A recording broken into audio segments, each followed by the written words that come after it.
Greetings, programs. This is Wretch. Welcome back to Supposedly Wonderful Future. I'm really glad you guys enjoyed the first episode. I've been reading the comments, and it seems like we need to go ahead and keep going with the story. I'm very curious to see where it's going to go from here. I didn't expect the whole kind of time-traveling angle. And yeah, let's keep going down the rabbit hole and see what we find. Are you Illuminati? And why would I be Illuminati, Mr. Morton? Played too much Deus Ex recently. Just thought it would fit the tone of the conversation, you know? No, I am not Illuminati. And I don't know about Illuminati or their alleged schemes any more than you do. Conspiracy theories won't gain any additional credibility over the next 30 years. I see. Are you a Templar? No, Mr. Morton, I'm not with the Knights Templar, nor am I with the Freemasons, Hashins, Majestic 12, or any other shadowy organization of questionable existence you might think of. You do seem to know their aliases quite well. Can we change the subject, please? Sure. Then perhaps you're ready to decide? Okay. Let me summarize this. Yes, you come from the future, and it's allegedly terrific. I'm supposed to die earlier, but you can change that by taking me to live in 2048. And all I have to do in return is to solve some kind of problems that you refuse to describe to me in more detail because it's supposed to be a surprise. That's a very good summary, yes. And you're not joking. This is not a prank. And you're not just messing with my head for the sake of it. No. And if I refuse now, you'll leave and I'll never see you again. Yes, we won't bother you anymore. Look, I'm sorry. It's all nice and fun to chat about, but do you seriously expect me to believe this story and follow you just after one little conversation? You don't have to believe anything, of course. You can see it all with your own eyes later. But yes, we would really like you to participate in this project. It will take less than a week. After that, the decision to stay or to leave will be yours. And if you still think this is just a wild story, consider it a short detour to prove me wrong. Just a 10-minute walk outside. Is that unreasonable to ask?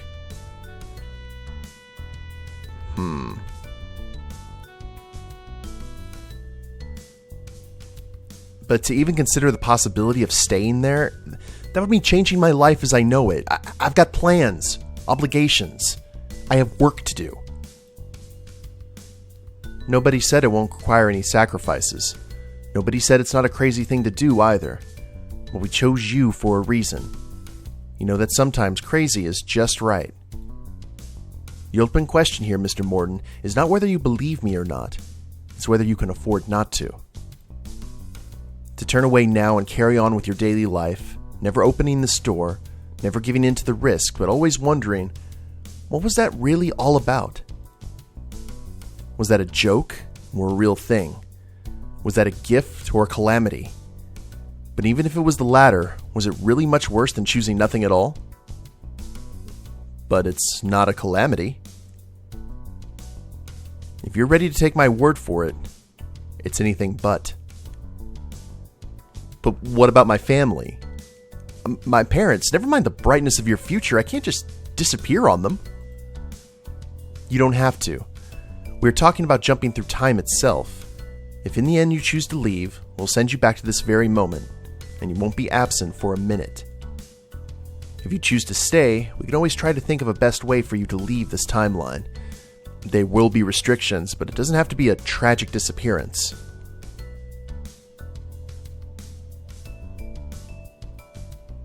Look, we both know this kind of stuff doesn't happen in real life. I'm an ordinary man. There's no grand adventure in an unknown world waiting for me. Then don't think of it as a grand adventure. Think of it as a job opportunity or a side project. They happen in real life, right? You have the right skills, so we approached you, and we really hope you'll accept our offer. It's just a 30-year difference that makes this project very unusual. Well, in that case, yes, I don't really have a choice. You're right. If I say no, I'll be torturing myself with what-ifs till the end of my days, so I guess I'm on board. Fantastic. Shall we then? Just give me a moment. Oh. Okay, is there anything...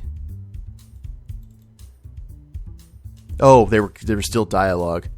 Sam, I said, if you really want to attract classy clients, make sure you have some Dostoevsky sitting on that shelf. Turned out nobody cares, of course. People are so preoccupied with their own thoughts, they barely notice what kind of room they're in, let alone what's placed in it. You may argue that Dostoevsky's ingenious exploration of human condition has little to do with software development skills. But this is until you realize that interacting with clients is just as important as generating code. If a person digs Dostoevsky, he probably knows a thing or two about empathy, and that means he can understand what a client really needs. But as I said, nobody notices, so this whole chain of reasoning doesn't really matter. Sometimes I just overthink stuff. And sometimes I just keep talking to myself. And like gambling Dostoevsky, I find it hard to stop. And like gambling Dostoevsky.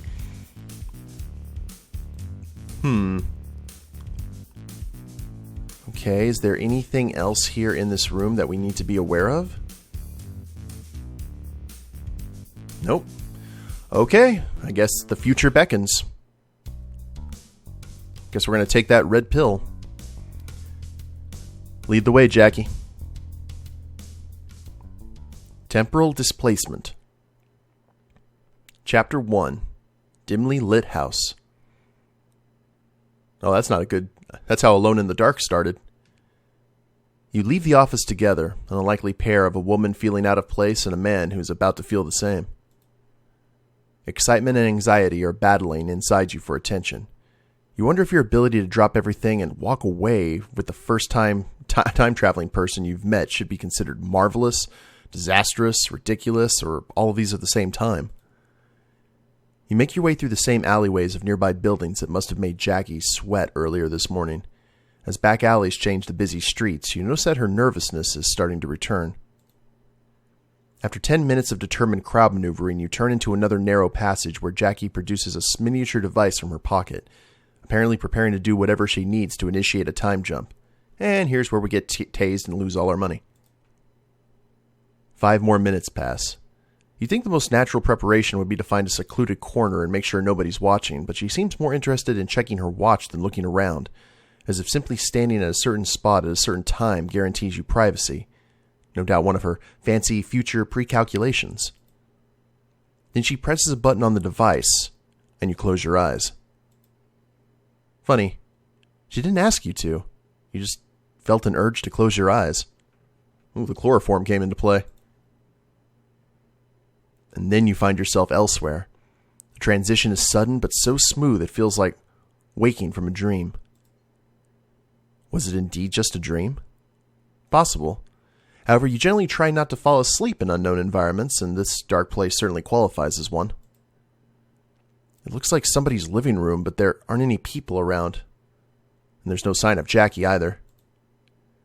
As your eyes adjust to poor illumination, you notice 3 separate doorways.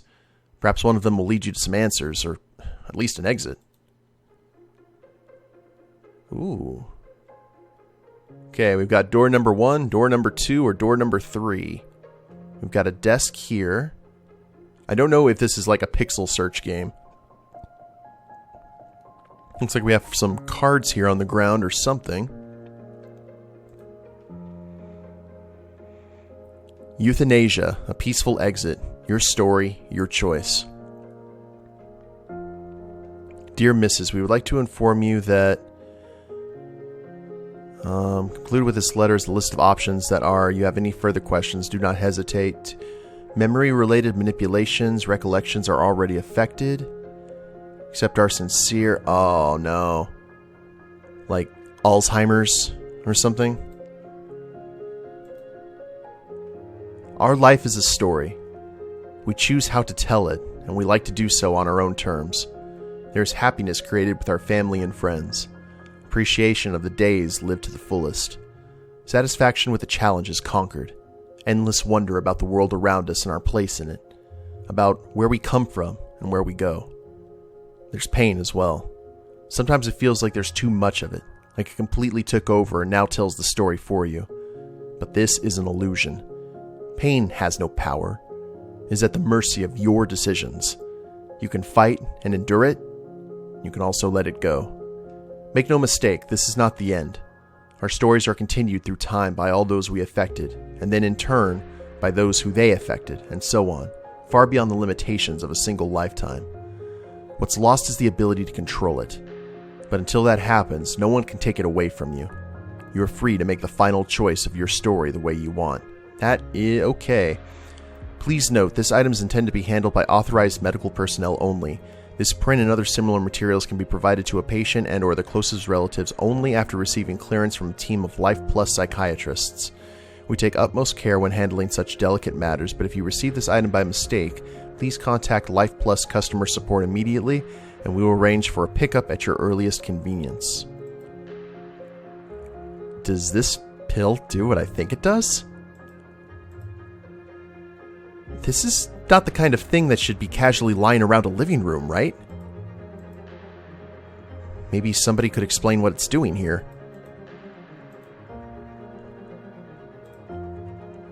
So this has taken a bit of a morose turn. Alright, door number 1, door number 2, or door number 3. The curtain, due to the fact that it's open, seems to be the more logical of the choices.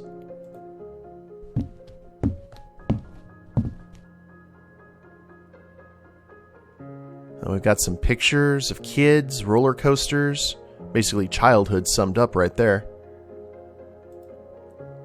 I should have known it was you, Umbrella. Biological experiments were not enough for you? Now you need to do time-traveling experiments as well? It's Raccoon City all over again. Courtesy of Mr. Wesker.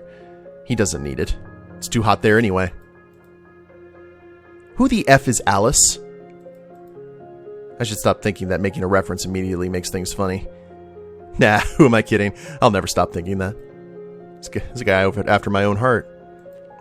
Judging by this collection of shoes, it's the summertime outside, or at least not a snowy winter. Which may mean I haven't time traveled after all because it was summer back home as well. Of course, it can also mean that I time traveled from summer into summer. Kind of more convenient if you think about it. No need to grab extra clothes and such. Or maybe I'm somewhere with a warm climate where these shoes will serve you all year round. Or maybe none of these things are relevant. Maybe in the future the cities are covered with protective climate-controlled domes and you don't need winter shoes, or maybe there's no need to leave your house at all. In short, this doesn't tell me anything conclusive. Boy, I am a master of useless observations. Okay, that must be the front door, or the back door. Let's go ahead and head back. Now, whenever I run into a fork in the road in a video game, I always go left.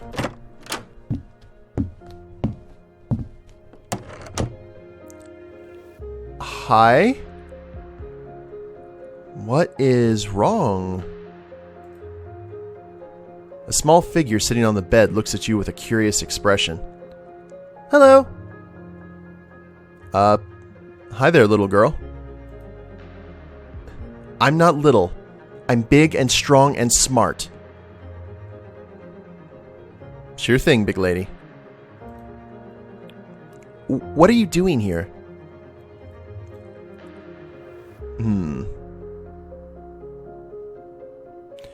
Well, there was this woman who invited me to the future, so I went with her, but I guess she was just joking. You're funny, but Mommy tells me not to talk with strangers. Yeah, mommies tend to say that. I know. We can just learn about each other. I'm Mitty. What's your name? Candlejack. Pleased to meet you, Mitty. I'm Michael. Hello, Michael. See? We're not strangers anymore. Cool. So, spooky house you've got here, Mitty. High electricity bills or something? Mommy just doesn't like light anymore. That's fine. Do you know if there's an exit around? I need to be elsewhere. The front door is in the hall, but Mommy has the keys. You'll have to ask her to open it. Okay, well, I'll talk to you later. It looks like she's got the Game of Thrones disease, the stone skin kind of I forgot the name of it off the top of my head. Reminds me of Stannis' daughter. Okay, nothing else in here. Is the pill for her because she has a disease?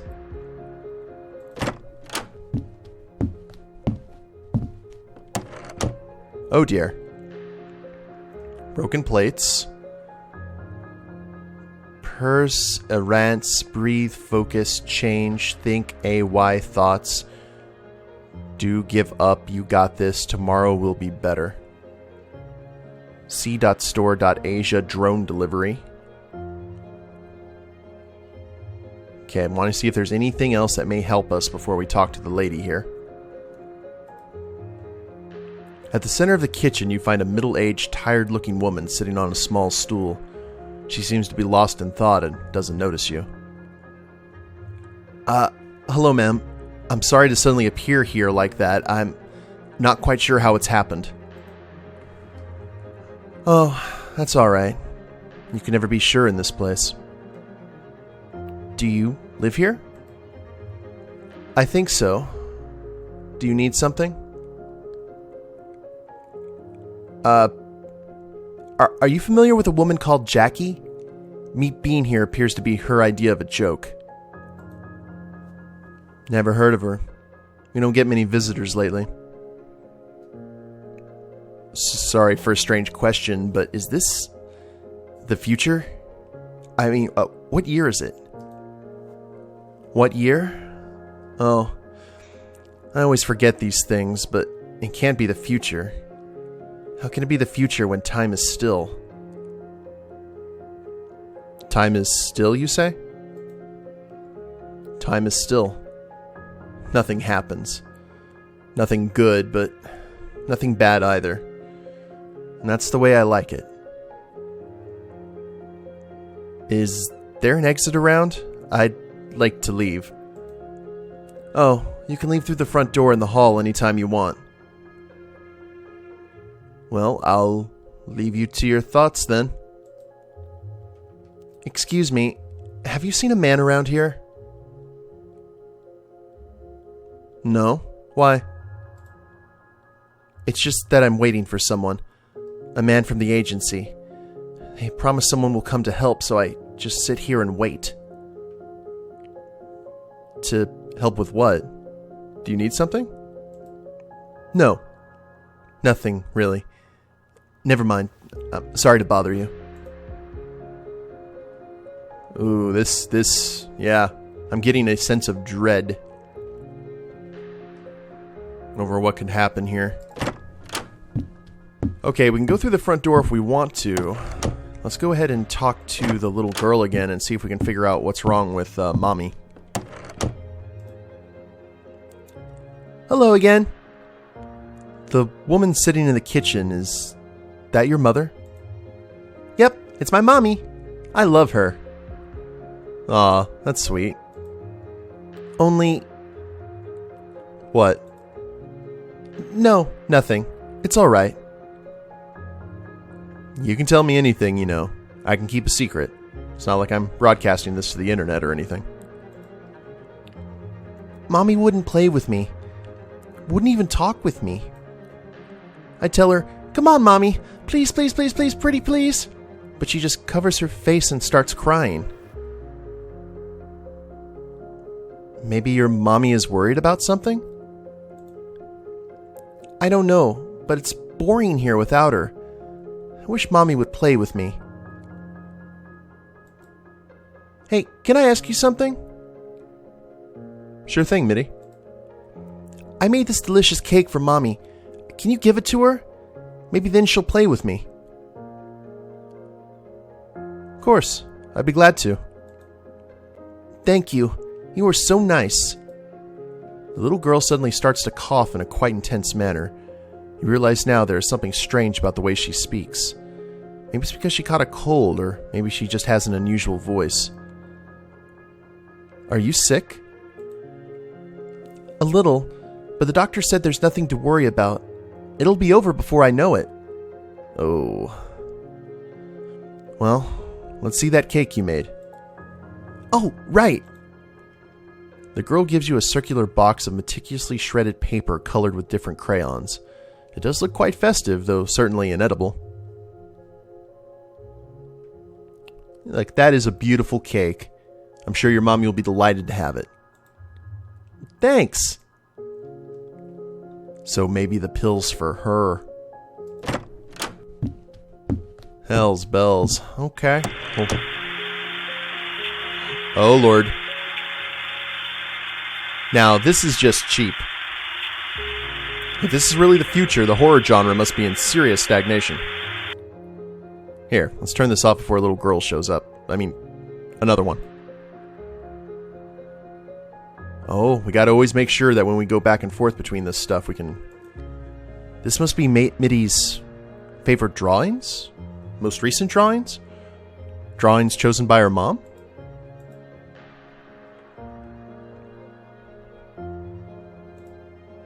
I see what you mean, Mitty. This place could totally use more windows.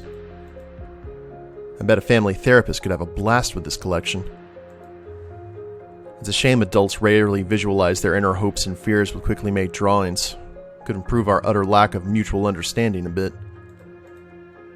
I heard that a kid can deal with their fear of a certain thing by drawing that thing and then adding some fun and cheerful part, so the entire picture stops being scary.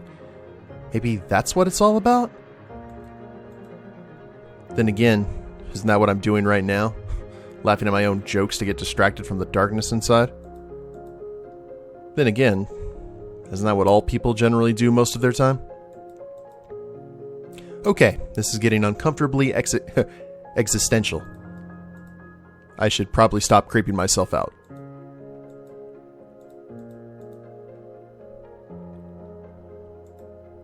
The girl's definitely got potential. To be working on the next Silent Hill game, that is. Well, that's not nice. That's fine, it looks like a rose person. I once read an article on why children's drawings often look creepy. It was creepy. Monsters? They look like monsters to you? You promised you'd take me there again someday, but you never did. That's why I needed you. Needed someone to punish me for my sins.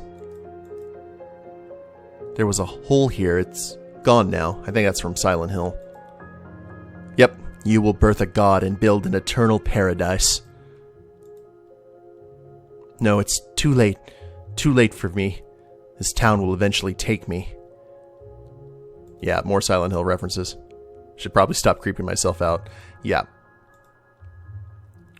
Once upon a time in a place quite far from here, yet so legitimately creepy you can't help but wish it was even further away. There lived a happy butterfly. One day, the butterfly met a doppelganger. Oh my, but now there are two of me. I hope we can be best friends, said the happy butterfly, blissfully unaware of the fact that the doppelganger had already tried to kill her once from behind with a big monkey wrench, but tripped. Next day, the butterfly met a sad, suicidal woman. Oh my, nobody should feel this sad, said the happy butterfly as she used her sheer positivity to help the poor gal. The woman threw away a sharp knife, and the butterfly noticed that it was already stained with a little dash of blood. Next day, the butterfly met a group of horrible mutated monsters and had to go through a bunch of QTEs in order to escape them. Thankfully, a cheerful state of mind positively affects reaction time. Next day, the butterfly met a weird creature that had been sleeping at the bottom of the ocean for eternity and only recently woke up. Or maybe not, it was pretty hard to understand. The butterfly shrugged and went on. The butterfly met Cthulhu?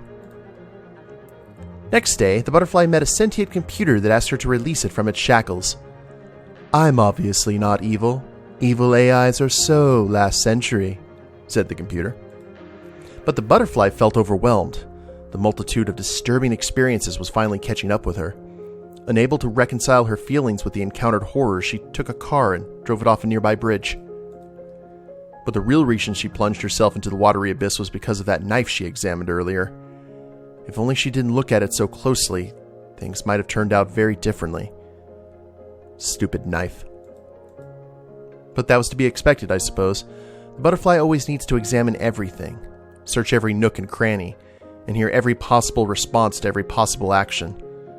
She was a bit obsessive about it. Still, what a ruthless thing to punish the explorers for exploring instead of rewarding them. Surely nothing like that can happen around these premises, right? Right? Okay, well then. That's a nice verbal Rorschach right there. Now I want to see if the pill's gone. No, pill is still there. Alright, interesting.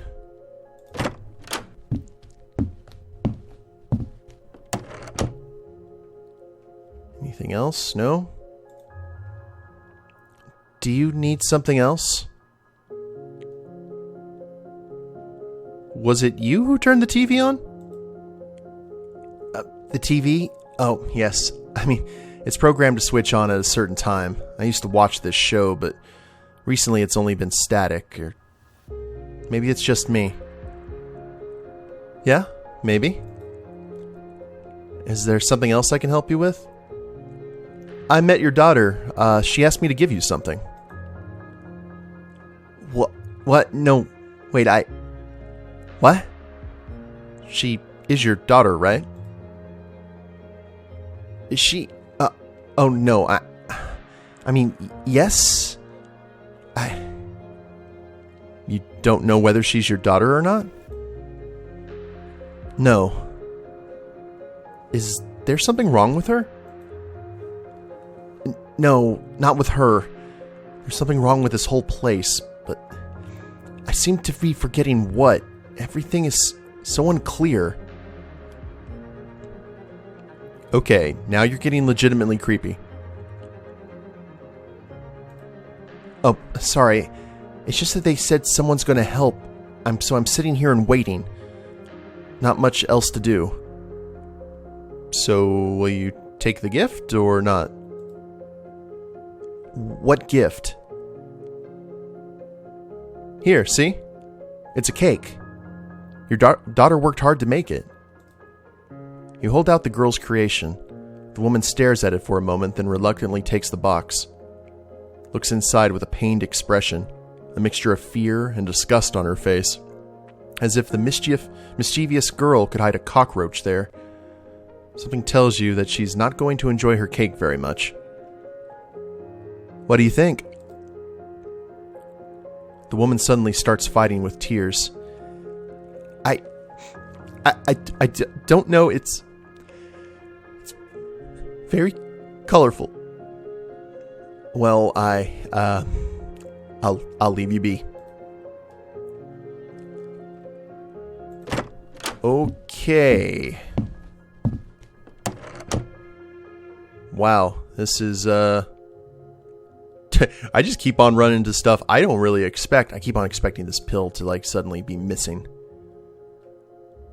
Okay, guys. Well, I think this is going to be a good place to go ahead and end the episode. When we get back, we'll tell Mitty the result of her cake delivery. And I'm pretty sure that I'm the guy that the mom's been waiting for. Or maybe the mom, I'm not sure. But we will see where the story takes us in the next episode. Hope you all have enjoyed it. If you liked the episode, please leave a like down below. Subscribe to the channel, leave a comment, that'd be a big help. And we'll see you next time. Later days, everyone.